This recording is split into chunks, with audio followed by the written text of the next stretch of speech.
말씀의 제목은 이웃 아웃입니다.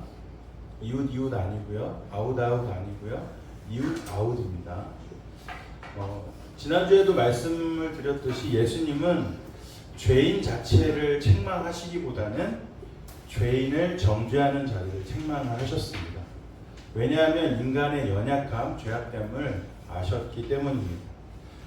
인간은 원래 죄로 오염되어서 고장난 자기 사랑으로 인해서 안 좋은 것들을 하기 때문입니다.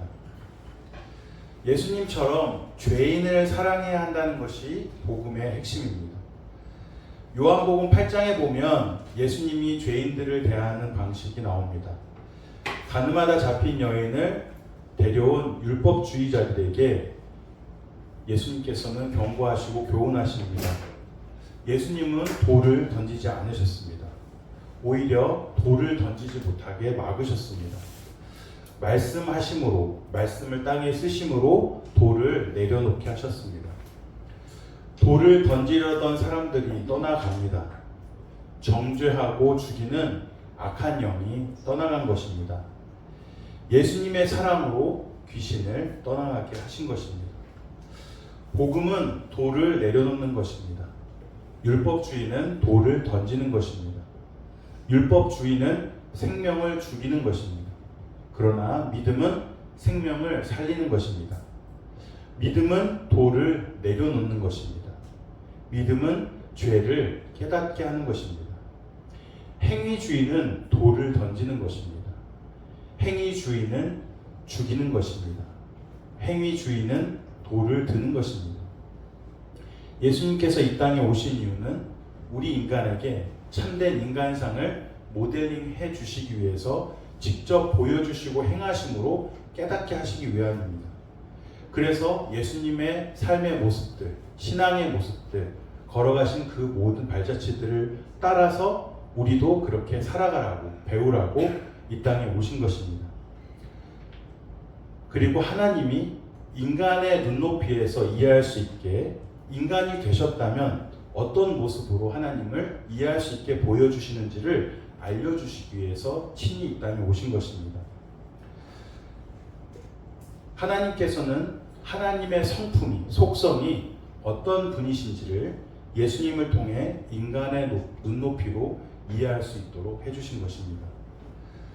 하나님께서는 어떤 마음을 가지고 계시는지, 어떤 뜻을 가지고 계시는지를 예수님을 통해 인간의 눈높이로 이해할 수 있도록 보여주시기 위해서 이 땅에 오신 것입니다. 율법주의자들이 하나님의 뜻과 상관없이, 하나님의 마음과 속성과 상관없이 하나님의 뜻을 왜곡하고 하나님의 계획을, 마음을 왜곡하고 있으니까 예수님이 직접 오셔서 친히 말씀하시고 가르치시고 교훈하시며 직접 자기의 삶으로 어떠한 모습으로 우리가 살아야 될지를 보여주신 것입니다. 마태복음 23장 13절 15절 말씀에는 이렇게 나와 있습니다. 예수님께서 말씀하신 것입니다.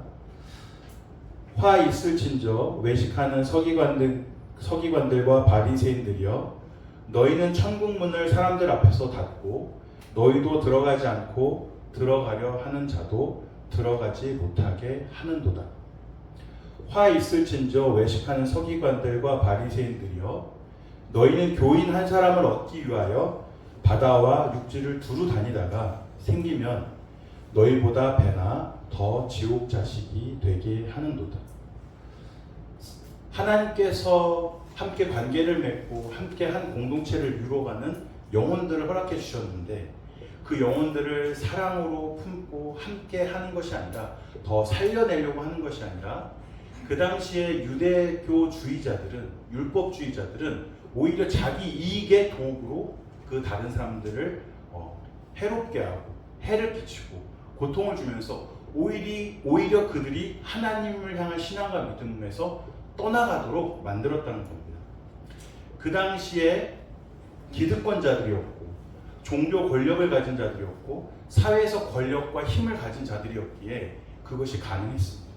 자기 마음대로 그 힘과 권력을 사용해서 자기 이익의 수단으로 영혼들을 고통스럽게 하고 해롭게 한 것입니다. 그러니 그들의 모습을 통해서 하나님이 왜곡되게 보이는 거예요. 하나님의 뜻이 잘못 전달이 되는 거예요. 그러니까 어떻게 합니까? 그 하나님을 향한 신앙과 믿음을 잃어버리고 떠나게 하니까 오늘 이렇게 말씀하시는 겁니다. 다시 한번 읽겠습니다. 한 목소리 읽겠습니다. 마태복음 23장 13절 15절입니다. 시작. 바리새인들이여 외식하는 서기관들과 바리새인들이여 너희는 천국문을 사람들 앞에서 닫고 너희도 들어가지 않고 들어가려 하는 자도 들어가지 못하게 하는도다. 다 있을진저 외식하는 서기관들과 바리새인들이여 너희는 의리한 사람을 얻기 위하여 바다와 육지를 두루 다니다가 생기면 너희보다 배나 더 지옥 자식이 되게 하는도다. 아멘. 예수님은 경고하십니다. 너희들도 하나님의 나라에 들어가지 못하고 너희들이 방해하고 회방한 그 영혼들도 망하게 하는도다 라고 말씀하시는 것입니다. 예수님을 보내셔서 진정한 하나님의 마음이 무엇인지를 인간으로 오신 하나님의 형상으로 이 땅 가운데 어떻게 살아야 될지를 예수님께서 직접 인간으로 오셔서 보여주심으로 우리가 어떠한 삶을, 어떠한 관계를, 어떠한 공동체를 이루어가야 되는지를 보여주시는 것입니다. 우리는 모두 예수님처럼 살아야 합니다. 예수님 닮은 사람이 되어야 합니다. 율법주의자들이나 그 당시에 예수님께 대항하고 예수님을 방해하고 회방했던, 또 영혼들을 괴롭게 하고 고통스럽게 하고 망하는 길로 망치게 했던 그 사람들과 닮아서는 안 됩니다. 우리는 오직 예수님만 닮아야 하는 줄 믿으시기 바랍니다. 예수님께서 우리의 표본이 되시고 우리 참된 인간상의 모델이 되어 주셔서 우리가 그렇게 따라서 보고 배우라고 이 땅 가운데 몸소 보여주신 것입니다. 그것이 바로 예수님의 삶이 바로 거룩인 것입니다. 거룩을 몸소 보여주셨습니다. 사랑을 몸소 보여주신 것입니다. 또한 진정한 순종이라는 것이 무엇인지를 몸소 보여주신 것입니다. 사랑은 예수님처럼 죽는 것입니다. 죽이는 것은 사랑이 아닙니다. 살리는 것이 복음이고 죽이는 것은 율법주의입니다. 내가 죽는 것이 바로 복음인 것입니다. 지난주까지는 예수님의 사랑으로 죄악을 용서받아 이제는 하나님의 자녀가 된 사도 바울이 이제 참된 사랑을 깨달아 그리스도의 마음으로, 그리스도의 심장으로, 그리스도의 사랑과 그리스도의 복음을 전하고자 성령의 감동으로 쓴 바울 서신들을 전하였습니다. 사도 바울은 자기가 하던 방식은 율법주의자들이 했던 방식과 동일한 방식이었고, 그러한 그릇된 자기 사랑으로 다른 영혼들을 향하여 죽이고 정죄하고 비난하는 하나님 사랑이 없는 종교적 행위일 수밖에 없는 그러한 삶을 살았던 것입니다. 사도 바울이 그 전에는, 깨닫기 전에는 그런 사람이었지만 예수님을 만나고 나서 자기의 삶이 잘못되었다는 것을 깊이 뉘우치고 회개하며 다시 예수님을 믿음으로 용서받고 구원에 속하게 되었고, 이제는 인생의 목표를 자기 사랑, 그릇된 자기 사랑이 아니라 오직 예수 사랑, 오직 예수를 전파하는 참된 자기 사랑으로 변화되어 예수 그리스도의 사랑의 복음을 전하는 일에 몰두하게 됩니다. 참된 자기 사랑을 실천하게 된 것입니다. 요즘 뉴스에 보면 일부 유튜버들에 대한 잘못되고 그릇된 행태들이 등장하고 있습니다. 사이버 무슨 연합이라고 해서 여러 잘못된 그런 유튜버들 이야기가 나오고 있더라고요. 선량한 유튜버들을 협박하고 약점을 잡아서 공격하고 하면서 착취하고 갈취하는 그런 뉴스들이 나오고 있습니다. 처음에 그들의 모습은 정의로운 모습이었습니다. 처음 그들의 모습은 바르고 이 세상을 옳게, 바르게, 참되게 바꿔갈 것처럼 그렇게 모습을 보였습니다. 불법과 부조리를 파헤치는 것처럼 행세했던 것입니다. 정의의 사도인 것처럼 그렇게 유튜브 활동을 해서 수많은 구독자를 모으고 그것으로 말미암아 자기 이익을 실현했습니다. 그리고 뒤에서는 자기 이익을 위해서 상대방의 약점을 알게 되면, 제보를 받게 되면 그걸 빌미로 협박과 착취를 일삼았습니다. 정의를 실현한 것처럼, 자기가 정의의 사도인 것처럼 그렇게 행동했지만 결국 그들은 작당 모의를 해서 서로 정보를 주고받으며 돌아가면서 괴롭히고 착취하는 그런 모습을 보였습니다. 이 당시에, 예수님 당시에 율법자들이 유사한 모습을 보였다는 것입니다.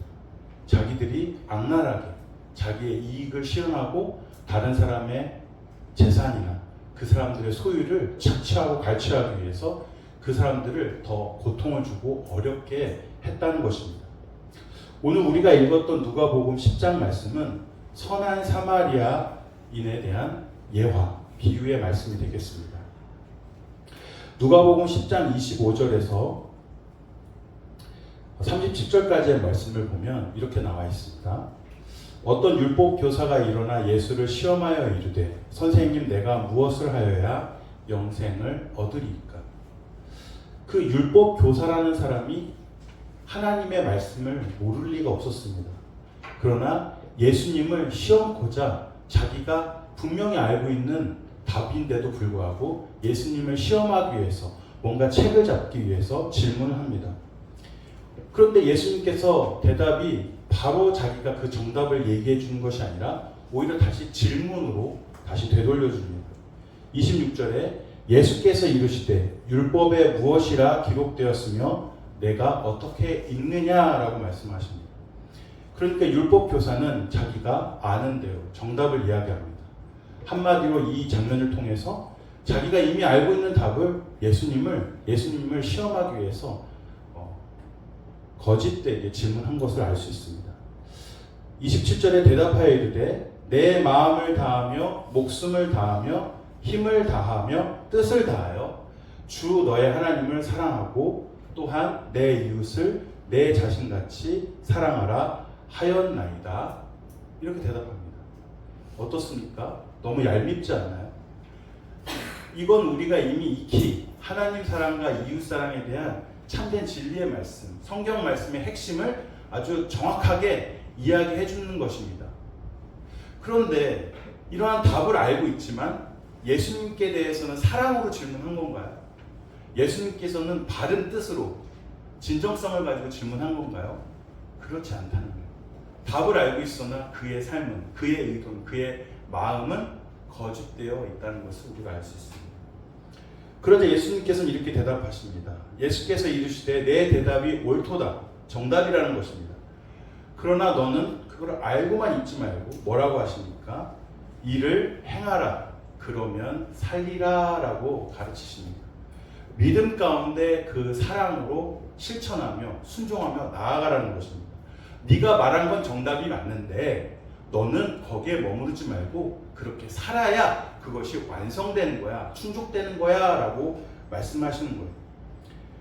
그러자 29절에 그 사람이 자기를 옳게 보이려고 예수께 여쭤보되 그러면 내 이웃이 누구니까? 라고 이야기합니다.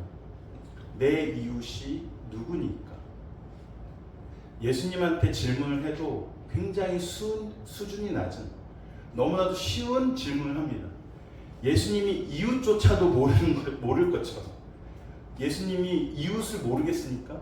이웃이 누군지 모르시겠어요? 근데 무시하는 투로, 또 자기가 더 의롭고 더 옳은 것처럼 보이게 하기 위해서 너무나도 예수님께 합당하지 않는, 그 수준에 맞지 않는 질문을 던지는 겁니다. 그리고 그 이웃에 대한 대답을, 또 어떠한 대답을 나오든지 그것을 채잡기 위해서 또 질문을 던지는 것입니다. 이렇게 그 사람은 하나님을 사랑하고 이웃을 사랑하는 것이 참된 진리이고 말씀이며 본질임을 이야기하고 있습니다. 그러나 계속해서 거듭돼서 예수님과 논쟁을 벌이려고 하는 모습들을 보이게 됩니다. 그리고 나서 무슨 이야기가 진행이 되냐면 바로 선한 사마리아인에 대한 비유의 말씀이 등장하게 됩니다. 하나님을 믿는 것도 그릇된 자기 사랑으로 믿는 사람이 있고 참된 자기 사랑으로 믿는 사람이 있는 거예요. 근데 이 사람은 어떻습니까? 참된 자기 사랑으로 믿고 있는 건가요? 아닙니다. 그릇된 자기 사랑을 참되게 믿지 않고 있는 것입니다. 그러나 자기 사랑이 과연 나쁜 걸까요? 아닙니다. 자기 사랑은 나쁜 것만이 아닙니다. 하나님도 내 이웃을 내 자신과 같이 사랑하라 하셨습니다. 그러니까 자기 사랑 해야 된다, 안 해야 된다? 어떻게 말씀하시는 거예요? 자기 사랑 해야 된다. 그러나 내가 나를 사랑하는 것처럼 내 이웃도 동일하게 사랑해 줘야 된다. 자기 사랑만큼 이웃도 나처럼 사랑해 줘야 된다 라고 말씀하시는 거예요. 그러니까 자기 사랑 자체는 나쁜 것이 아닙니다. 왜냐하면 내가 나를 사랑하지 않는다면 생명과 삶을 우리 스스로가 보존하고 지켜나갈 수 있겠습니까? 자기를 미워해요. 그럼 자기를 죽이겠죠. 그럼 내 생명과 삶을 온전히 내가 지켜나갈 수가 없는 겁니다. 그러므로 나는 나를 유익하고 이롭게 하는 자기 사랑이 하나님의 섭리와 계획 가운데, 창조의 섭리 가운데 이미 들어와 있습니다. 그러나 인간에게 죄가 오염됨으로 말미암아 참된 자기 사랑을 잃어버리고 그릇된 자기 사랑으로 스스로를 죄악 가운데 스스로를 망치면서 그렇게 살아가는 것이 문제라는 것이죠. 그러므로 자기의 사랑의 기능도 하나님이 제정하신 것입니다. 그러나 참된 자기 사랑은 하나님 안에서 자기를 사랑하는 것입니다. 하나님 사랑을 벗어나서 자기만 사랑하는 것은 그릇된 자기 사랑인 것입니다. 하나님의 말씀을 떠나서 말씀과는 정반대로 행하는 것, 그것은 바로 그릇된 자기 사랑인 것입니다. 하나님 사랑 안에서 참된 자기 사랑이 있고, 하나님을 떠나서는 참된 것이 아니라 스스로를 망치고 죽이는 그릇된 자기 사랑이 되는 것입니다. 그릇된 자기 사랑으로 하나님을 믿는 것을 우리는 우리 주변에서 어떻게 볼 수 있습니까?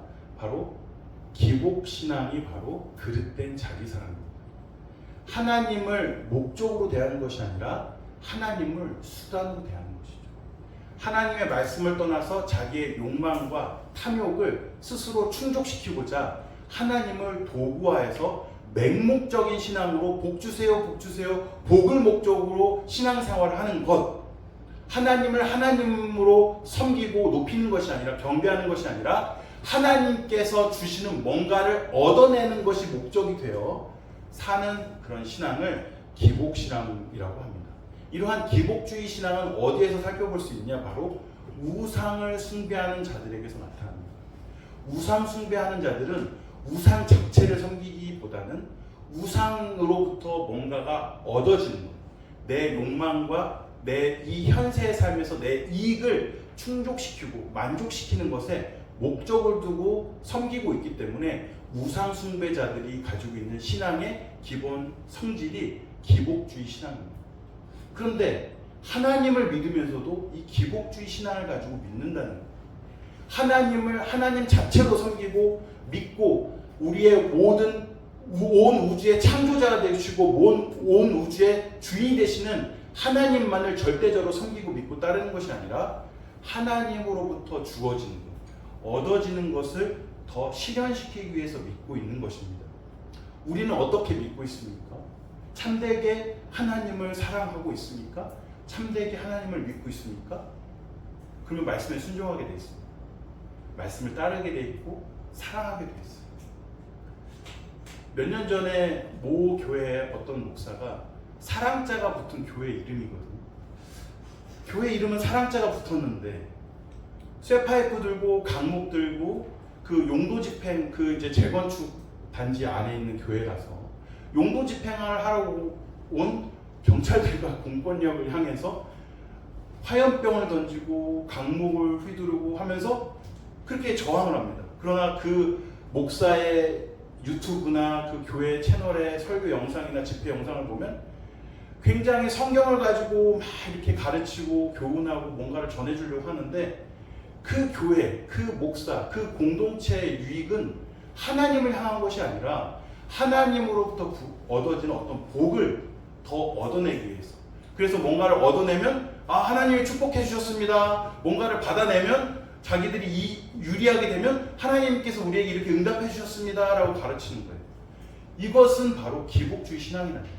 같은 성경을 보고 같은 교회라는 교회처럼 보이는 공간에서 사랑자가 붙은 교회 이름을 가지고 있지만 결코 그들은 맹목적인 신앙과 자기 이익의 실현, 탐욕의 실현, 범죄를 저지르면서까지 그것을 합리화시켜서 하나님 말씀대로 한다고 둔갑하면서까지 그렇게 하나님의 영광을 가하고 세상 사람들이 손가락질하면서 하나님을 안 믿는 사람도 교회를 오해하게 만들면서까지 자기의 이익을 실현하는 모습들을 볼 때 그것은 바로 하나님을 향한 신앙이 있는 것처럼 보이지만 하나님 자체를 목적으로 두는 신앙이 아니라 하나님을 향한 기복주의의 잘못된 그릇된 하나님의 사랑을 보이는 것들을 알 수가 있습니다. 그러므로 우리는 어떤 목적으로 하나님을 섬겨야 하겠습니까? 하나님을 믿어야 되겠습니까? 어떠한 모습으로, 어떠한 목적으로 하나님을 사랑해야 할까요? 바로 우리의 창조자가 되시고 우리의 구원자가 되시며 내 삶의 모든 삶을 인도하시고 지키시고 함께 하시는 하나님을 온전히 우리가 참되고 순수하게 바르게 말씀 가운데 사랑하며 섬겨야 될 줄 믿으시기 바랍니다. 우리는 기복주의 신앙자들이 아니에요. 하나님을 통해서 뭔가를 얻어내려는 목적은 우상 숭배자들이나 하는 것입니다. 그러므로 우리는 참되고 바른 신앙을 말씀의 교훈과 진리를 통해서 우리의 신앙의 모습이 어떠해야 하는가를 참되고 바르게 행하여야 할 것입니다. 그 모습을 참되게 보여주신 분이 누구십니까? 바로 예수님. 예수님의 삶의 모습, 하나님을 향한 신앙의 여정, 모든 십자가에서 죽으시기까지 걸어가신 모든 삶의 모습을 보면 예수님이 어떻게 믿고 우리는 또 어떻게 따라야 할지가 정확하게 잘 보여지고 설명되어 있는 것들을 알게 됩니다. 그리고 오늘 우리가 읽은 말씀을 통해서도 우리가 어떻게 사랑하고 어떻게 믿고 따라야 될지가 정확하게 잘 그려져 있는 것입니다. 30절 말씀에 예수께서 대답하여 이르시되 어떤 사람이 예루살렘에서 여리고로 내려가다가 강도를 만나매 강도들이 그 옷을 벗기고 때려 거의 죽은 것을 버리고 갔더라. 마침 한 제사장이 그 길로 내려가다가 그를 보고 피하여 지나가고. 강도 만난 이유십니다. 지금 죽음의 위험 속에서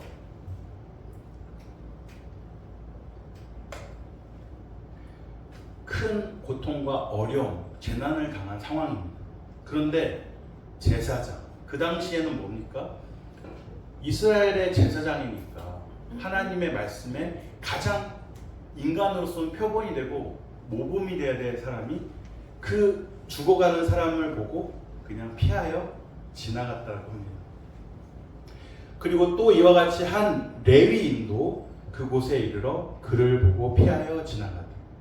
제사장은 제사를 드리고 또 그 번제로 말미암아 죄 용서함을 받게 하는 어떤 기능적 역할들을 한 사람이라면 하나님의 말씀을 참되게 또 하나님께 온전히 예배드리는 인도자로서의 삶을 살았던 사람이라면 레위인은 하나님의 사역들을 하는 사람, 하나님의 일들을 담당하는 사람, 한마디로 직분자라고 할 수 있는 것입니다.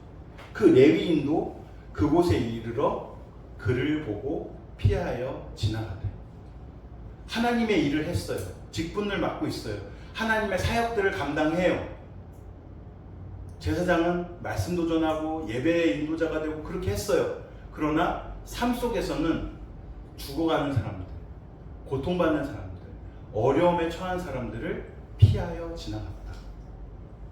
본질을 잃어버리고 겉껍데기만, 종교의식만, 종교적인 모습만 있는 그런 가식적인 모습을 가진 사람들을 대변하고 있는 인물들이 되겠습니다. 그런데 어떤 사람이 등장하냐면 33절에 어떤 사마리아 사람은 여행하는 중 거기 이르러 그를 보고 불쌍히 여겨 가까이 가서 기름과 포도주를 그 상처에 붓고 싸매고 자기 짐승에 태워 주막으로 데리고 가서 돌보아 주니라. 그 이튿날 그가 주막 주인에게 데나리온 2를 내어주며 이르되 이 사람을 돌보아 주라. 비용이 더 들면 내가 돌아올 때에 갚으리라 하였으니 내 생각에는 이 세 사람 중에 누가 강도 만난 자의 이웃이 되겠느냐. 그러자 그 율법 교사가 대답합니다. 이르되 자비를 베푼 자니이다. 예수께서 이르시되 가서 너도 이와 같이 하라 하시니라. 너도 이와 같이 하라. 근데 그 말씀 뒷부분에는 더 이상의 기록, 이야기의 전개가 등장하지 않습니다. 왜일까요? 저는 궁금했어요. 뭔가 결말이 있을 것 같은데 열린 결말로 끝나버렸다는 거죠. 우리가 상상해서 그 사람이 예수님의 말씀을 듣고 참되게 깨닫고 그렇게 살았을까? 아니면 그 이후에 어떤 상황이 펼쳐졌을까? 이 사람은 어떤 사람이에요? 율법 교사입니다. 잘 알고 있어요. 그런데 그동안은 그렇게 살지 않았어요. 그러니까 초반부에도 예수님이 이를 행하라라고 가르치신 거예요. 그런데 그렇게 행하라고 순종을 말씀하시니까 또 예수님께 엉뚱한 질문을 합니다. 자기를 옳게 보이고자 내 이웃이 도대체 누굽니까? 율법 교사가 자기 이웃을 모르겠어요. 근데 모르는 것처럼 예수님께 도발적인 질문들을 하는 것이죠. 그의 성품, 그동안의 신앙과 그동안의 믿음의 상태를 볼 때, 영적인 상태를 볼 때 이 뒤에 결말은 어떻게 끝날까요? 정답은 정확하게 얘기해요. 너무 성경에 대해서, 말씀에 대한 지식은 너무나도 충분히 가지고 있어요. 그런데 답은 다 정확하게 얘기하는데 그렇게 살지 못하는 거예요. 그러면 이 마지막은 어떨까요? 저는 왜 여기에서 이야기가 끝맺었을까? 여기서 이야기가 더 이상 전개가 안 되고 여기서 딱 마지막이 될까 생각해 볼 때, 그 사람의 참된 믿음의 반응이 있었다면 예수님께서 더 기록하게 하셨을 거다. 성령께서 더 그의 참된 회개와 참된 돌이킴과 참된 변화를 더 서술해서 우리에게 더 교훈하도록 이야기를 해주실 텐데, 이 이야기가 여기서 끝난 건 끝난 시점까지의 이야기를 통해서 다른 교훈을 우리에게 주시고자 이 이야기가 여기서 딱 끝맺음이 됐다라는 생각이 드는 거예요. 그러므로 예수님이 이 선한 사마리아인의 비유를 통해서 말씀하시고자 하는 것은 무엇입니까? 이 율법 교사와의 대화를 통해서 예수님께서 말씀하시고자 하는 것은 무엇입니까? 바로 율법 교사처럼 살지 말라는 거예요. 누구처럼 살아? 선한 사마리아인처럼 살아라. 이게 이 말씀의, 이 비유의 핵심 메시지인 것입니다. 만약에 율법 교사가 깨닫고 변화됐다면 그 서술을 더 이어가셔서 우리에게 참된 교훈을 더 해주셨겠죠. 그런데 여기에서 이야기가 마무리된 건 이 사람은 믿음의 반응, 참된 회개의 반응, 돌이킴의 반응을 더 이상 보이지 않았다는 거예요. 알면 뭐합니까? 하나님에 대한 말씀을, 지식을 충분히 가지고 있으면 뭐예요? 오랫동안 신앙생활하면서 자기가 중요한 신앙의 공동체에서 역할을 하면 뭐예요? 자기의 삶에는 진정한 사랑이 나타나지 않는, 자기의 삶에는 어려운 자들, 핍박받는 자들, 고난받는 자들, 괴로워하는 자들, 고통받는 자들, 연약한 자들, 소외된 자들에 대해서 그 어떤 믿음의 반응을 하지 않고 오히려 그들이 더 천국 백성 못 되도록 회방하고 상처 주고 시험 들게 하고 그 잘못되게 망치게 만들어서 오히려 자기도 천국에 못 들어갈 뿐만 아니라 그러한 자들도 신앙과 믿음에 대한 왜곡된 그런 모습을 보면서 실망하여 떠나게 만드는 그런 역할을 했다는 것이죠.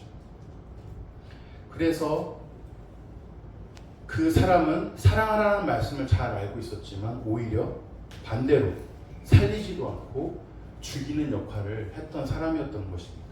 그 비유가 사실은 그 사람을 깨닫게 하기 위해서, 이 비유를 통해서 그 사람에게 교훈하기 위해서 주신 비유이기 때문에 이 비유는 정말 이 율법 교사와 관련된 비유였을 것이다, 저는 추측을 해봐요. 어떤 설명이 나와 있지 않지만 이 사람한테 괜한 말을 하겠어요? 이 사람한테 괜한 소리를 하시겠네요. 그 사람한테 뭔가 던져주는 메시지가 있기 때문에 그 사람과의 대화의 반응을 통해서 우리에게도 교훈하시지만 그 사람에게도 이 비유를 통해서 하고 싶으신 말씀이 있는데 직접적으로 하신 게 아니라 너무나도 율법적으로는 잘 알고 있고 정답을 얘기하는 사람에게 돌려서 비유를 통해서 그 심중에 잘못된 것이 무엇이고 참된 것이 무엇인지를 깨닫게 하시고자 이 말씀을 하셨을 거라는 것입니다. 이 말씀을 통해서 율법주의의 민낯이 드러난 것입니다.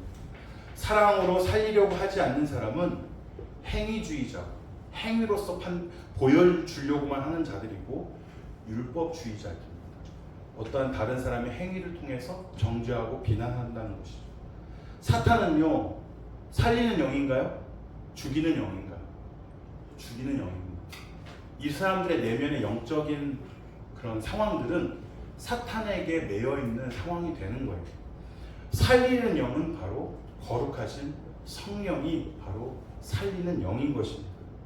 사탄은 이 세상에 처음 만들어졌을 때부터 첫사람 아담부터 죽이려고 했고 죽였습니다. 그러므로 죽이는 것은 사탄의 역사인 것입니다. 돌을 던지는 그 내면의 영적인 심리 상태가 바로 죽음의 영, 사탄의 영이 깃들여 있는 상황 가운데 가고 있는 것입니다. 그렇기 때문에 그 돌을 던지려는 요한복음 8장 말씀에 여인에게, 죄를 범한 여인에게 돌을 던지는 사람들에게 예수님께서는 막아선 거예요. 왜? 사탄의 영이 그들 안에 들어가서 율법주의자들을 통해서 이 여인을 죽이려고 하니 예수님께서는 살리는 영이 되셔서 구원하시는 영이 되셔서 성령의 은혜로 말미암아 막아선 것입니다. 그러므로 누군가가 죽이려고 하면 성령의 감동을 받은 사람은 살리려고 막아선 거예요. 누군가가 죽이려고 한다면 그 안에 역사하는 영은 결코 성령의 역사가 아니라 사단의 영, 죽음의 영이 역사하는 겁니다. 악한 영이 역사하는 거죠. 그러나 예수님은 살리는 영이 되셔서 죽이려는 자들에게 막아서서 그 여인을 살리고, 그 여인이 죄를 짓기는 했지만 그 죄를 깨닫게 하시고, 그 죄를 돌이키게 하시고, 그리고 그 죄를 회개하고 주님 앞에 온전한 모습으로 변화되어 참되게 사랑하는 신앙과 믿음으로 살리는 역할을 예수님께서는 그렇게 하셨던 것입니다. 그러므로 우리는 우리의 손에 무엇이 들려있는가를 찬찬히 살펴봐야 합니다. 우리의 손에 들려있는 것이 사랑입니까? 아니면 돌입니까? 우리 손에 들려있는 것이 복음입니까? 아니면 그 사람을 찌르는 어떤 도구가 우리 손에 쥐어져 있나?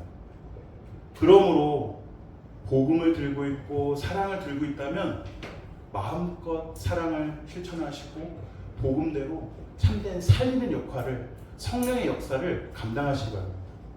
그러나 내 안에 내 손에 돌이 들려져 있고 다른 사람을 찌르는 어떠한 도구가 되는 것들이 들려 있다면 이 시간 앞으로 우리의 모든 삶 속에서 그러한 죽이는 것들은 다 내려놓아야 합니다.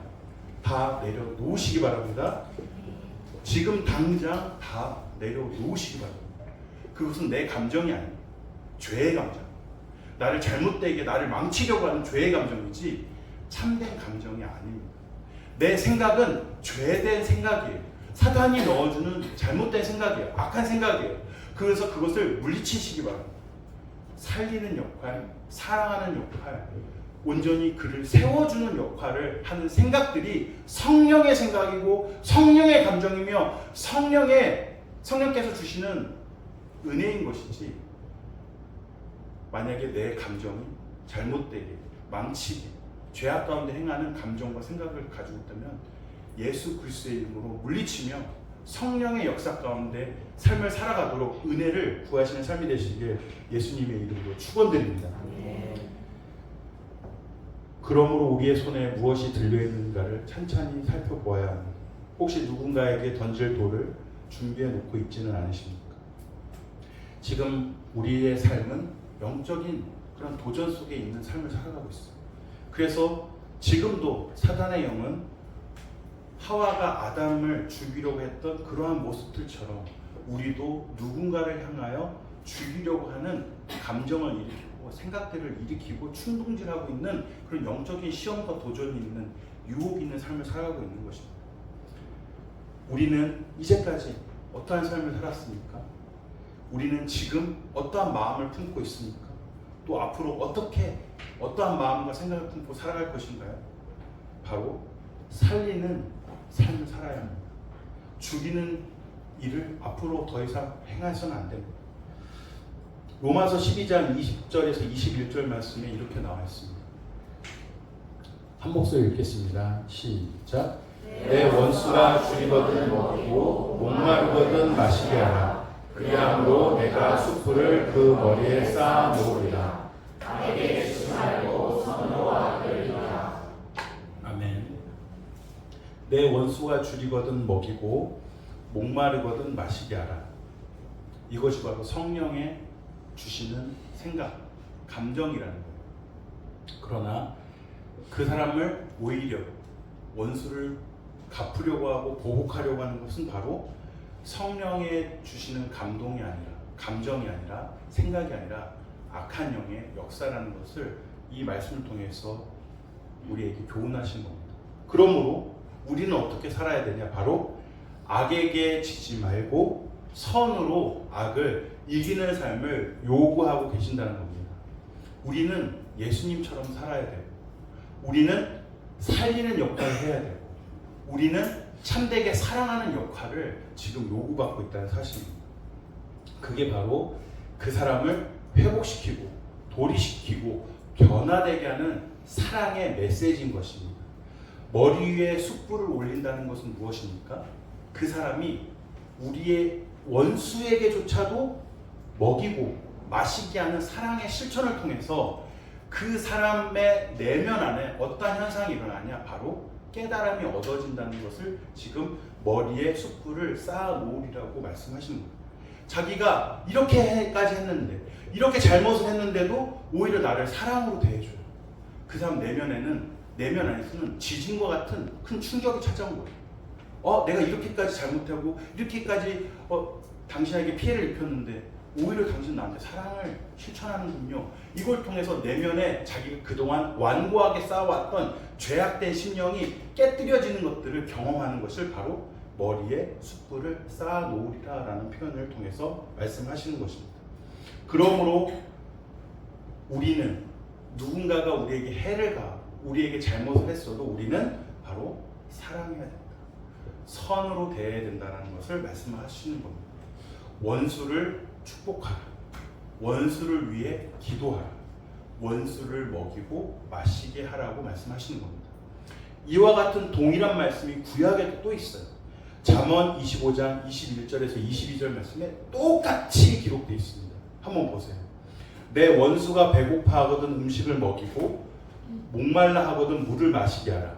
그리하는 것은 핀 숯을 그의 머리에 놓는 것과 일반이요 여호와께서 내게 갚아 주시리라. 아멘.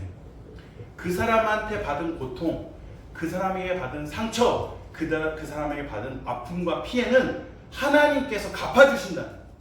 그러므로 그 사람한테 받아내려고 하는 것이 아니라 나는 그가 나를 해하려고 하시나 나는 오히려 선대하여 그 사람을 살리는 역할을 통해서 그 사람이 변화됨으로 참되게 한 영혼을 구원하는 일에 우리가 동참해야 된다고 말씀하십니다. 예수님은 어떻게 하셨습니까? 죄인들을 향하여, 원수들을 향하여, 배반하는 자들을 향하여, 죄악 가운데 행하는 자들을 향하여 예수님을 향하여 비난하고 조롱하고 죽이려고 하는 자들을 향하여 오히려 대신 십자가에서 죽으심으로 대신 희생하셨어요. 그것을 통해서 영혼을 살리고 영혼을 구원시키는 일에 예수님께서 그 모든 뜻과 사역들을 감당하셨다는 것입니다. 우리가 희생하고 우리가 고통과 괴로움과 아픔과 슬픔이 있지만 예수님과 같은 그 길을 우리도 걸어가야 된다고 말씀하시는 겁니다. 그러므로 우리는 먹이고 마시고 기도하고 축복하는 삶을 통해서 한 영혼을 살려내는 일에 우리가 예수님처럼 동참해야 될 줄 믿으시기 바랍니다. 어제는 제가 저녁에 식사를 하는데 TV가 이제 화면에 광고가 이렇게 나오더라고요. 근데 제가 오랜만에 정말 되게 좋아했던 그 배우들이 나오더라고요. 바로 눈물의 여왕에 나왔던 배우들이었습니다. 제가 사전조사 다 했어요. 여러분들 짤로도 다 보셨다면서요? 안 본 척 했을 뿐이지 이미 다 파악하고 왔어요. 네, 다 알고 계시죠? 네, 물론 못 본 사람도 있어요. 간혹 있더라고요. 그러나 눈물의 여왕이라는 내용을 어느 정도 다 알고 계시는 것 같아요. 근데 그 광고가 KT, 지니, 인터넷, TV 이런 거 광고였어요. 거기에 누가 나왔냐면 바로 눈물의 여왕에서 역할을 했던 홍수철, 천다혜 두 사람이 이게 광고를 하더라고요.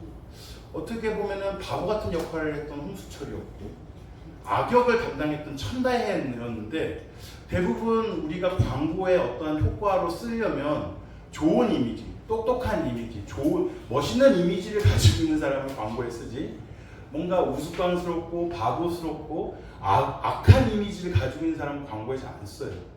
근데 어제 보니까 광고 이미 오래전에 방영했고 이제는 다 잊혀진 드라마인데 거기에 나왔던 두 역할을 했던 사람이 광고를 하고 있는 거예요. 그래서 재미있게 보면서 무슨 생각을 했냐, 그 홍수철이라는 사람은 홍혜인이라는 여주인공의 동생의 역할을 했는데 맨날 잘나고 똑똑한 누나한테 무시당하고 괴롭힘당하고 항상 억울해하는 캐릭터였습니다. 그래서 뭐만 하면 자꾸 실수하고 막 엉뚱하게 막 손해보고 막 이런 역할을 하는 거예요. 그리고 그 천다혜라는 사람은 그 사람을 속여서 거짓 결혼을 해가지고 그 악을 계속해서 그 사람한테 피해를 입히는 역할을 합니다. 거기에서 악역 세 사람이 있어요. 물론 이제 더 확장하면 아주 지역적인 인물들까지 악역을 한 사람인데 핵심적인 악역 세 사람인데 누구냐면 윤은성, 모슬이, 내가 지금 드라마를 소개하는 것 같은데 천대가 있습니다. 네, 세 사람이 있어요. 근데 그 두 사람이 주도적인 악역을 했어요. 다른 사람을 괴롭히고 빼앗고 착취하고 죽이는 역할을 했어요. 그럴 땐 자기 사람으로 죽이려고 하고 독차지하려고 하고 다른 사람을 괴롭히고 죽이는 역할을 마다하지 않았던 것입니다. 그러나 그 두 사람은 끝까지 자기의 잘못을 돌이키지 않습니다. 결국 그 드라마의 내용에 따르면 비참한 결말을 맞게 되죠. 그 사람들을 통해서 예전에도 죄의 감각이 무감각해진 사람들에 대해서 말씀을 드렸습니다. 근데 그들과 함께 악을 도모했던 사람은 바로 천다혜라는 사람입니다. 홍수철의 위장 결혼을 한 그 천다혜라는 사람인데, 홍수철에 의도적으로 접근해서 결혼을 하고 아이도 낳았는데 사실은 또 홍수철의 아이도 아니에요. 진짜 아빠도 아닌데 그렇게 아이를 낳았습니다. 그래서 거짓 결혼 생활을 계속해요. 그러면서 그 두 명의 악역들과 함께 계속 악을 같이 꾀합니다.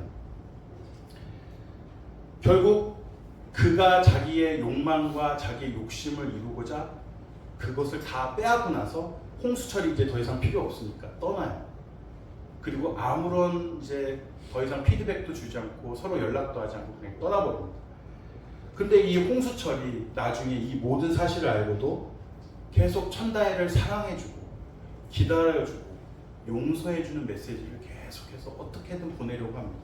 계속해서 그 사랑을 전해요. 자기가 분명히 당했는데, 사기를 당했는데, 거짓말로 이용만 당했는데 자기를 향한 사랑이 진짜 사랑이 아니라 가짜 사랑인 것을 알면서도 계속해서 그 사람을 기다려주고 잊지 못하고 계속 사랑으로 대해줍니다.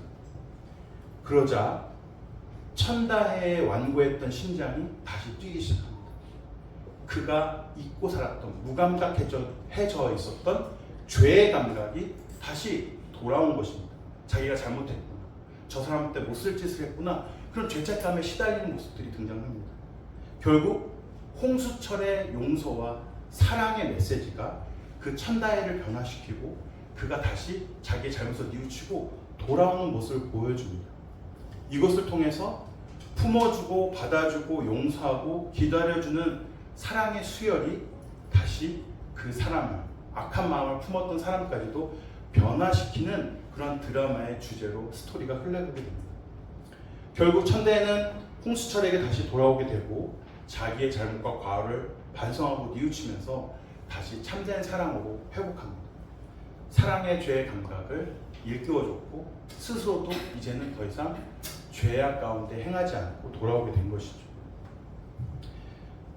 사람이 어떠한 죄를 저지르게 되면, 잘못을 하게 되면 계속해서 그렇게 파괴적인 환경, 죄악된 환경 속에서 있다 보면 죄에 대해서 무감각해지고 무뎌지게 됩니다. 그래서 자기 잘못을 스스로 깨닫지 못하고 계속 더 악을 하면서 그렇게 살아갈 수도 있어요. 그러나 그러한 사람에게 진정으로 돌이키게 하고 깨닫게 하는 건 정죄가 아니에요. 비난이 아니에요. 그것에 맞는 형벌을 내리는 게 아니에요. 마음의 근본적인 변화는 무엇을 통해서 이루어지냐면 바로 사랑을 통해서만, 용서를 통해서면 그 마음의 근본적인 변화가 이루어지게 되는 것입니다. 그걸 통해서 이 드라마가 어떠한 교훈을 우리에게 주려고 하는지가 잘 보여집니다. 이 드라마는 기독교 드라마도 아니에요. 이 드라마는 우리 CBS나 CTS 같은 그런 기독교 채널에서 방영한 드라마도 아니에요. 근데 이 세상의 드라마도 이 교훈을 가르치고 있다는 거예요. 진정한 변화와 진정한 사랑은 그 사람의 잘못된 마음까지도 돌이킬 수 있다라는 걸 보여준 거예요. 결국 무엇입니까? 세상 사람들도 사랑으로 변화될 수 있다는 것을 알고 있다는 겁니다. 우리의 마음 가운데 하나님께서 주신 양심이 있어요. 정신이 있어요. 참된 것을 우리가 동경하는 마음이 있어요. 우리에게 양심을 주셔서 바른 것을 동경하는 마음이 있어요. 근데 죄가 오염됨으로 말미암아 무감각해지고 죄악된 환경 속에서 살아가다 보니까 죄에 무감각해서 계속 악을 행하면서 살아가죠. 그런데 우리의 마음의 아주 근본적인 그 내면에는 사랑에 대한, 참된 것에 대한, 옳은 것에 대한 근본적인 마음이 우리 안에 심겨져 있다는 겁니다.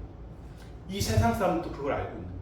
그러니까 그 변화는, 그가 다시 돌이키는 것은 어떠한 걸로 하는 것이 아니라, 외부적인 압력으로 하는 것이 아니라 바로 사랑으로만 그것이 변화된다는 것을 이 세상 사람들도, 성경을 보지 않았는데도 이 세상 사람들은 뭔가 이 정신 속에, 이 심리, 우리 안에 있는 심리 속에 그것이 들어있다는 것을 잘 알고 있다는 것입니다. 그러므로 세상 사람들도 이런 눈물의 여왕이라는 그런 드라마를 통해서 결국 그 교훈을 얻게 되고 그거에 감동받게 되고, 그러니까 그 드라마에 열광하게 된 것입니다. 유명 배우가 출연해도 아쉽게 끝나는 경우도 적지 않은데, 이 스토리에 대중들이 열광하는 건 하나님이 창조하신 영원 저편에 진정한 사랑을 갈망하는 양심이 뛰고 있기 때문입니다. 예수님도 십자가에서 죽으실 때 제자들은 모두 다 도망치고, 베드로는 예수님을 자기와 상관없는 사람, 모른 척하며 취급했습니다. 예수님처럼 끌려가 죽을까봐 죽음이 두려워 다들 예수님을 버리고 자신이 원래 있었던 과거로 다시 거꾸로 돌아가게 됩니다. 그러나 예수님이 다시 부활하시고 다시 배신했던 제자들을 찾아가세요. 배신했던 제자들에게 음식을 이렇게 펼치시면서 먹이세요. 그리고 용서해 주세요. 그러자 예수님을 배반하고 돌이켰던 제자들의 심장도 다시 뛰기 시작합니다. 그리고 예수님께서 주시는 그 사랑으로 말미암아, 용서로 말미암아 다시 하나님께 돌아오고 예수님께 돌아오는 모습들을 보이게 됩니다. 그러므로 사랑은 치유의 능력이 있습니다. 그러므로 사랑을 통해서 우리가 변화시키려고 해야지, 지적하고 정죄하고 비난하는 것으로, 어떤 형량을 내리는 것으로 변화시킬 수 없다는 거예요. 그러므로 우리는 사람을 변화시키는 거예요. 근본적인 변화를 우리가 계속해서 실천해 나가야 되는 거예요. 그것은 바로 하나님께서 우리에게 가르쳐 주신 그 사랑으로, 예수님께서 친히 보여주신 사랑으로 우리가 다른 사람을, 원수를 대할 때 진정한 변화와 그 사람이 회복되는 과정을 통해서 한 영혼을 구원시키는 일에 우리가 귀하게 쓰임받을 수 있다는 것을 꼭 기억하시기 바랍니다. 예수님처럼 해야 하고 예수님처럼 받은 대로 해야 합니다. 예수님께서 예수님께 우리가 도를 받았습니까? 용서를 받았습니까? 예수님께 우리가 정죄를 받았습니까? 은혜를 받았습니까? 예수님을 통해서 우리가 살림을 받았습니까? 죽임을 받았습니까? 예수님이 우리를 사망을 주셨습니까? 생명을 주셨습니까? 예수님이 우리를 대신해서 희생하셨고 대신 죽으셨습니다. 우리에게 주신 것은 모두 다 살리는 것, 좋은 것, 하나님께서 주시는 유익 가운데 우리에게 모든 것을 베풀어 주셨다는 거예요. 우리가 죄인임에도 불구하고, 죄를 지으면서 하나님을 기쁘시게 하지 않는 삶을 살아가는데도 불구하고 하나님께서는 우리에게 그것을 정죄하거나 비난하지 않으시고 오히려 용서하고 품으시고 덮어주시고 사랑해 주시는 삶으로 우리를 변화시켜 가신다는 사실입니다. 그러므로 우리는 예수님의 그 사랑을 본받아서 온전한 믿음 가운데 참되게 우리도 예수님이 살리신 삶을 사셨던 것처럼 우리도 다른 사람을 살리고, 예수님께서 생명을 위해서 모든 헌신의 노력을 다 하셨던 것처럼 우리도 생명 구원을 향해서 우리도 나아가야 될 줄 믿으시기 바랍니다. 하나님께서는 우리의 죄를 하나님의 아들로 보내신 예수님께서 대신 담당하게 하심으로 관계를 회복해 주셨습니다. 우리를 위해 희생하심으로 그 죄를 덮어주셨습니다. 예수님의 십자가의 길이 바로 우리의 죄를 대신 덮어주시기 위해 죽으신 현장인 것입니다. 우리는 어떻게 해야 할까요? 우리도 각기 자기 십자가를 지고 따라오라고 하셨던 것처럼 우리도 예수님이 우리에게 행하셨던 것처럼 누군가를 위해서 대신 희생하고 누군가를 위해서 생명을 살리는 길로 나아가는 삶이 되어야 할 줄 믿으시기 바랍니다.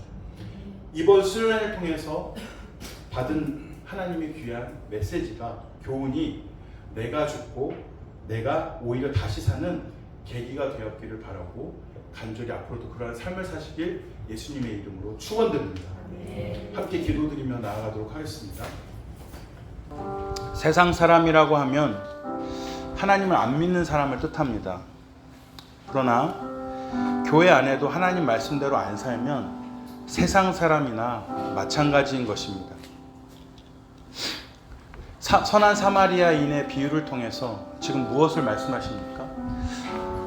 내 이웃이 누구입니까? 예수님이 묻습니다. 제사장과 레위인과 사마리아인을 통해서 이 죽어가는 사람의 이웃이 누구냐를 묻는 거예요. 그 이웃이란 개념은 바로 지체를 얘기합니다. 공동체의 한 가족, 한 구성을 뜻합니다. 그런데 이웃의 기준이 누군가에게 잡혀있는 줄 아세요? 제사장, 바리새인, 율법기 교사의 중심으로 이웃을 말씀하시는 게 아니라 죽어가는 자에게 어떻게 했느냐가 이웃을 결정한다는 거예요. 죽어가는 자에게, 고통받는 자에게, 도움이 필요한 사람에게 어떻게 했느냐가 진짜 지체인지 아닌지, 진짜 한 공동체와 한 몸을 이룬 사람인지 아닌지를 말씀하고 계세요. 누가 이웃이라고 했습니까? 그 죽어가는 사람을 살리고 그 사람, 어려움에 처한 사람을 도와주는 사람이 바로 한 공동체의 지체라는 거예요. 그 사람이 이웃이라는 겁니다. 만약 그렇게 하지 않은 제사장이나 그렇게 하지 않은 레위인은 무엇입니까? 이웃이 아니라는 거예요. 이웃이 아니라는 건 한 믿음의 공동체 안에서 지체가 아니라는 거예요. 그 사람은 이웃이 아니라 아웃이라는 겁니다. 더 이상 이웃일 수가 없다. 그 사람은 믿음의 공동체의 구성원이 아니다라는 거예요. 그러므로 우리는 무엇이 되어야 합니까?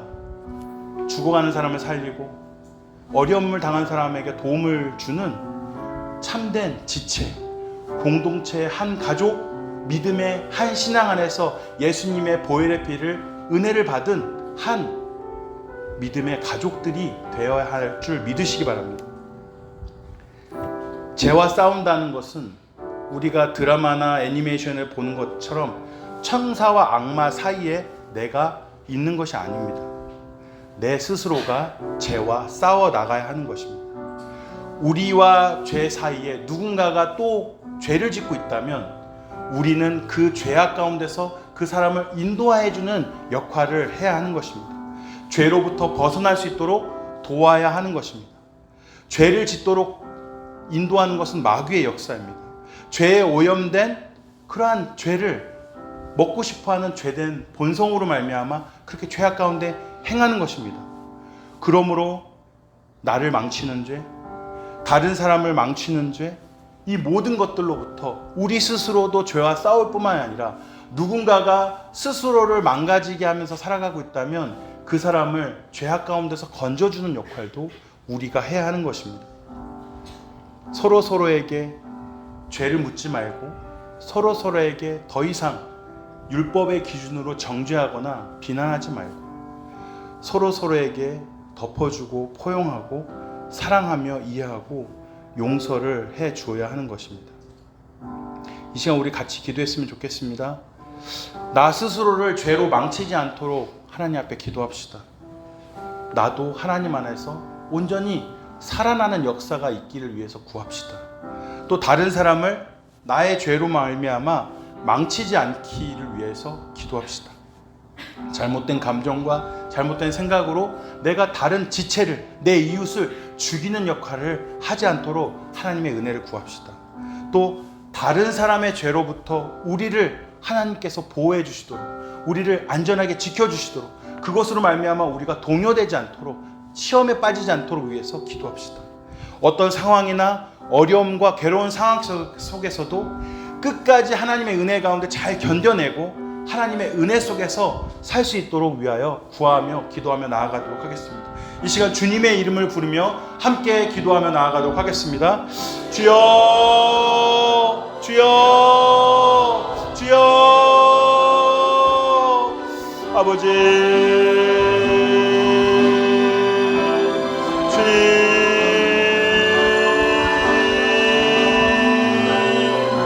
주여, 아버지 주여, 주여,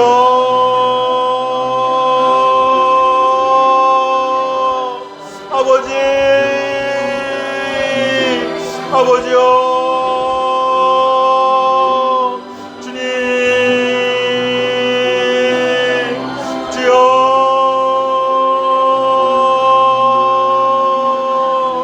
아버지여, 사랑과 은혜가 충만하신 하나님 아버지, 우리에게 은혜를 허락하여 주시고 우리가 참된 살리는 영 가운데, 성령의 역사 가운데 죽이는 그러한 잘못된 죄를 범하는 것이 아니라 온전히 하나님 뜻에 합당하게 하나님께서 기뻐하시는 모습으로 온전히 살려내는 성령의 역사를 따라서 우리도 예수님처럼 사랑으로 회복시키고 사랑으로 온전히 바꾸어가며 온전히 세워가는, 살리는 그 역할들을 온전히 감당할 수 있도록 인도하여 주셔서 그 율법주의자들이, 유대주의자들이 죄를 묻고 율법의 기준으로 그 사람을 정죄하고 비난했지만 아버지 하나님, 예수님께서는 그들의 모든 그 도전 속에서도 한 사람을 살리고 그 용서해주고 그 죄악 가운데 돌이키게 하신 그 사랑의 삶으로 말미암아, 사랑의 메시지로 말미암아 온전히 그 죄인을 하나님 안에서 회개케 하고 돌이키는 구원의 역사의 삶을 사셨던 모습들을 통해서 우리의 삶의 모습이 어떠해야 하는지, 어떠한 모습을 우리가 살아가야 할지를 우리에게 말씀하셨습니다.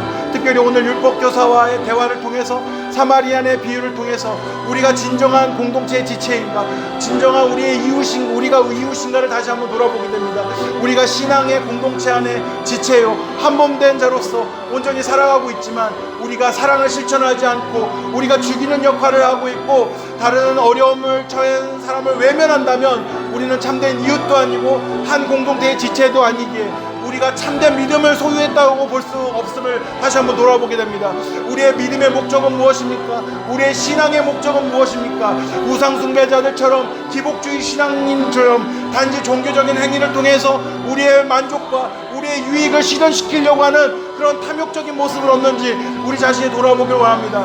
진정으로 우리가 하나님을 믿는 목적은 하나님을 하나님되게 섬기며 우리에게 말씀하신 바 그 사랑을 행하도록 우리에게 요구받고 있는데 우리는 어떠한 모습으로 살고 있습니까? 우리는 죽여가고 있습니까? 살려가고 있습니까? 회복시키고 있습니까? 망하게 하고 있습니까? 우리는 어떠한 영혼 구원의 삶을 살아가고 있습니까? 아니면 오히려 영혼들을 지옥 자식 만들게, 시험 들게 하는 삶으로 나아가고 있습니까? 아버지는 더 이상 우리 안에 역사하는 율법주의의 영, 우리 안에 역사하는 죽이는 영의 역사가 더 이상 우리 안에 멈춰지게 하여 주시고 온전히 성령의 역사 가운데 참된 복음으로 말미암아, 참된 사랑으로 말미암아 온전히 회복해야 되는 그런 삶으로 온전히 나아갈 수 있도록 인도하여 주옵소서. 아버지 하나님, 우리가 참된 믿음과 신앙 안에서 하나님의 자녀로서 백성으로 온전히 거듭나길 원합니다. 성령의 사역 가운데, 성령께서 주시는 은혜 가운데 우리의 신앙의 정체성이 밝게 드러날 수 있게 하여 주옵소서. 이 선한 사마리아의 말씀을 통해서 우리가 정말 어떠한 신앙의 모습인지 우리의 자아 정체성을 깨닫게 하여 주시고 본질적인 우리의 내면의 신앙의 상태를 하나님께서 보여주셔서 우리가 참된 그런 신앙인의 모습으로서 한 가족이요 공동체로서 한 지체로서 우리가 연합하여 한몸된 자로서 우리가 살아가고 있는지를 다시 한번 돌아보면서 우리 안에 잘못된 모습이 있다면, 잘못된 신앙관이 있다면, 잘못된 신앙에 추구하는 그런 심리가 있다면 이 모든 것들을 다 거짓으로 여기고 참된 진리를 쫓아, 복음을 쫓아 온전히 행하며 나아갈 수 있도록 인도하여 주시옵소서.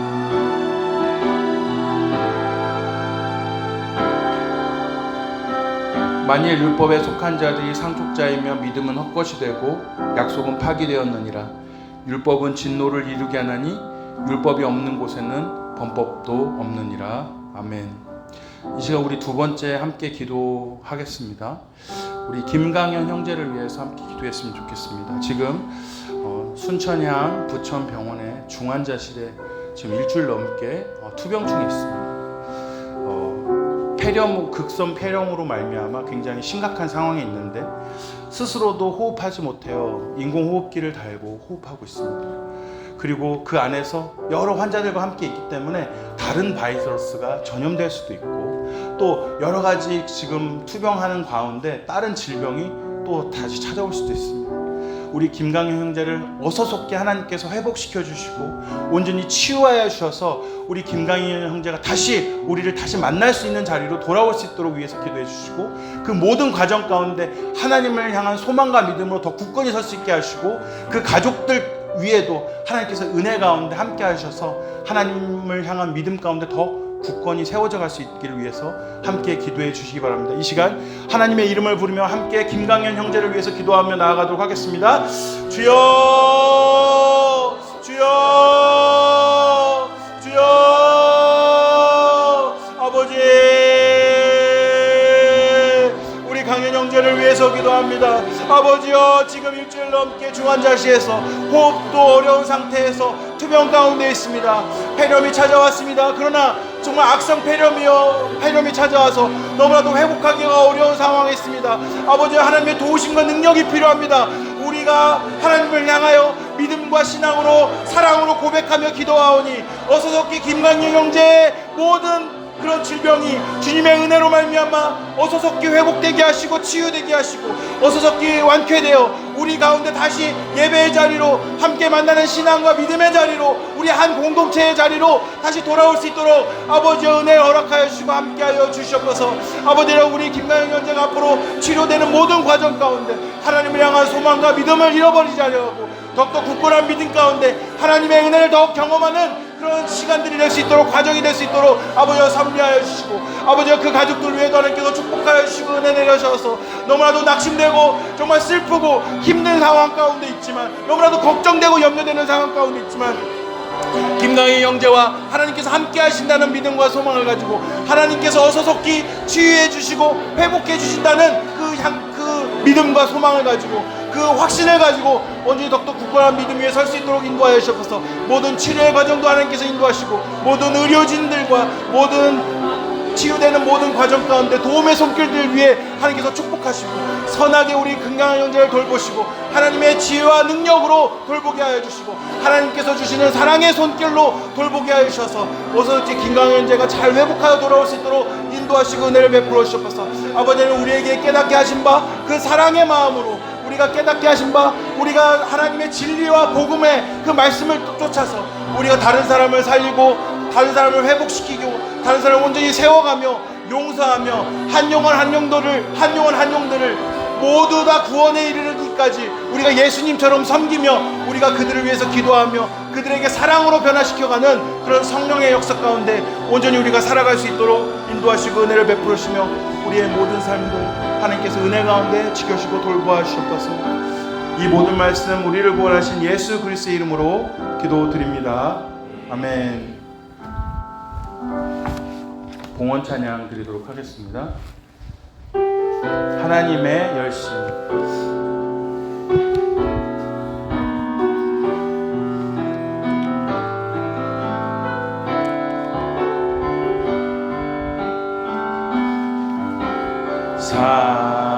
사랑하는 내 딸 너의 작은 도 내게 귀하다. 너와 함께 걸어가는 모든 시간이 내게 힘이라. 사랑하는 아들아 내 연약함도 내게 금이라.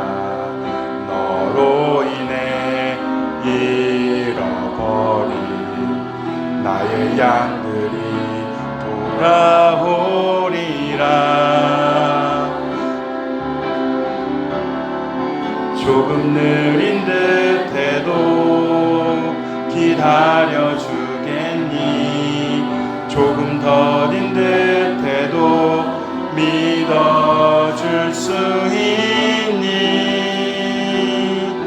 네가 가는 그 길 절대 헛되지 않으니 나와 함께 가자. 앞이 보이지 않아도 나아가 주겠니? 이해되지 않아도 살아내 주겠니? 너의 눈물의 기도 잊지 않고 있으니 나의 열심으로 조금 느린 듯해도 기다려 주겠니? 조금 더딘 듯해도 믿어줄 수 있니? 네가 가는 그 길 절대 헛되지 않으니 나와 함께 가자. 앞이 보이지 않아도 나아가 주겠니? 이해되지 않아도 살아내 주겠니? 너의 눈물의 기도 잊지 않고 있으니 나의 열심으로 이루리. 하나뿐인 사랑아, 하나뿐인 사랑아, 내게 부탁이 있다. 길 잃어 지친 영혼 돌아보라. 나의 품으로 안기어라. 조금 느린 듯해도 기다려 주겠니? 조금 더딘 듯해도 믿어줄 수 있니? 네가 가는 그 길 절대 헛되지 않으니 나와 함께 가자. 앞이 보이지 않아도 나아가 주겠니? 이해되지 않아도 살아내 주겠니? 너의 눈물의 기도 잊지 않고 있으니 나의 열심으로 이루리라. 내게 그 땅을 부탁한다.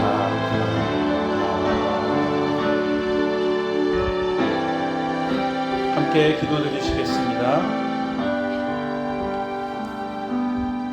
내 원수가 줄이거든 먹이고 목마르거든 마시게 하라. 그리함으로 내가 숯불을 그 머리에 쌓아 놓으리라. 악에게 지지 말고 선으로 악을 이기라. 아멘. 사랑과 은혜가 충만하신 하나님 아버지, 이 시간 말씀을 통해서 깨닫게 하신 참된 복음과 하나님께서 우리에게 원하시는 그런 사랑의 삶으로, 용서의 삶으로, 생명을 살리는 삶으로 온전히 나아갈 수 있도록 인도하여 주시옵소서. 이 시간 우리가 마음과 목숨과 뜻과 힘을 다하여 주님 앞에 예물을 드리며 그동안 베풀어 주신 은혜를 감사하고 앞으로 베풀어 주실 은혜를 소망하며 예물을 드리오니 하나님께서 기뻐 받아 주시고 축복하여 주시옵소서. 하나님의 나라와 영광을 위하여 자기의 모든 삶의 그런 시간들과 노력들과 헌신을 다하여 섬기는 모든 지체들 위에도 하나님께서 더욱 큰 축복과 은혜를 허락하여 주시옵소서. 이제는 우리를 구원하신 예수 그리스도의 은혜와 하나님의 사랑과 성령의 교통하심이 하나님 나라와 영광을 위하여 또 예수님을 쫓아서 살아가는 모든 삶을 통하여 사랑으로 온전히 생명을 살리는 그 복음으로 나아가는 모든 자들 위해 영원히 함께 있을지어다. 아멘.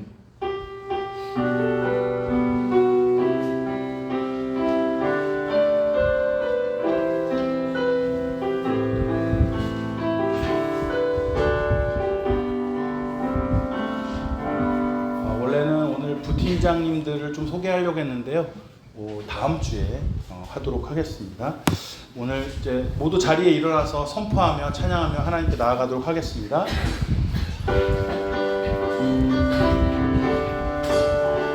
내 모든 삶의 행동 주 안에, 내 모든 삶의 행동 주 안에, 주님 안에 있네. 나의 숨쉬는 순간들도, 내 모든 삶의 걸음 주 안에, 내 길도 주 안에, 나의 숨쉬는 순간들도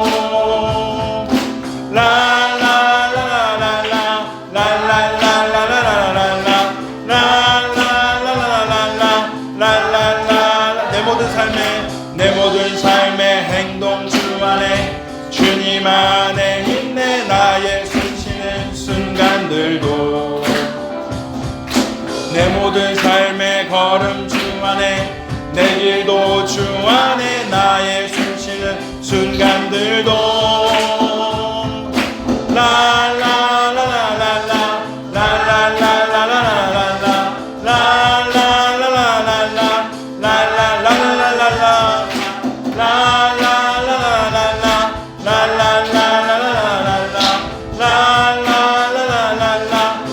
자비와 은혜의 물결, 자비와 은혜의 물결, 어디서나 주 얼굴 보내, 주 사랑 날 붙드네. 오 놀라운 주, 자비와 은혜의 물결, 자비와 은혜의 물결, 어디서나 주 얼굴 보내, 주 사랑 날 붙드네. 오 놀라운 주, 승리하였네, 승리하였네. 어린 양의 보혈로, 우린 보혈의 능력으로 서리라. 승리하였네, 어린 양의 보혈로, 우린 승리하였네, 어린 양의 보혈로, 승리하였네, 어린 양의 보혈로, 우린 보혈의 능력으로 서리라. 승리하였네, 어린 양의 보혈로, 주 내게 승리 주셨네. 주 내게 승리 주셨습니다. 주 내게 승리 주셨네. 어린 양의 십자가의 보혈의 능력으로 한 주 한 주 승리하시는 삶이 되시는 예수님의 이름으로 축원드립니다. 아멘.